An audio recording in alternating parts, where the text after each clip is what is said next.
দেশপ্রিয় পার্কের কাছে শরৎ বোস রোডে দেবাশিস কুমারের যে তৃণমূলের কার্যালয় ছিল সেই কার্যালয় থেকে কিন্তু আজ যে চিত্র দেখা যাচ্ছে, রীতিমতো ত্রাণের সামগ্রী উদ্ধার করছেন ডিজাস্টার ম্যানেজমেন্ট গ্রুপের যারা কর্মী রয়েছেন তারা। ডিজাস্টার ম্যানেজমেন্ট গ্রুপ অর্থাৎ কিনা বিপর্যয় মোকাবিলা যে দফতর, সেই দফতরের আধিকারিকরা তারা রয়েছেন। রবীন্দ্র সরোবর থানার পুলিশ রয়েছে, একাধিক পুলিশ কর্মী তারা এসেছেন, তাদেরকে সঙ্গে নিয়ে বিপর্যয় মোকাবিলা দলের কর্মীরা এবং আধিকারিকরা তারা কিন্তু একেবারে এসে এইভাবে ত্রাণের সামগ্রী যেগুলো রয়েছে, ত্রিপল থেকে শুরু করে একাধিক সামগ্রী কিন্তু তারা উদ্ধার করছেন। পুলিশের সঙ্গে রয়েছে যাতে কোনো রকম কোনো বিশৃঙ্খলা তৈরি না হয়।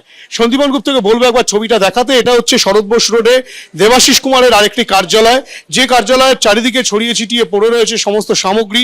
এখানে ত্রিপল পড়ে রয়েছে এবং শুধু তাই নয়, এই ত্রিপল ছাড়াও এই যে কার্যালয়, সেই কার্যালয়ে কিন্তু এখনো পর্যন্ত দেবাশিস কুমারের ছবি জলজল করছে, সঙ্গে প্রাক্তন মুখ্যমন্ত্রীর ছবি রয়েছে, অভিষেক বন্দ্যোপাধ্যায়ের ছবি রয়েছে।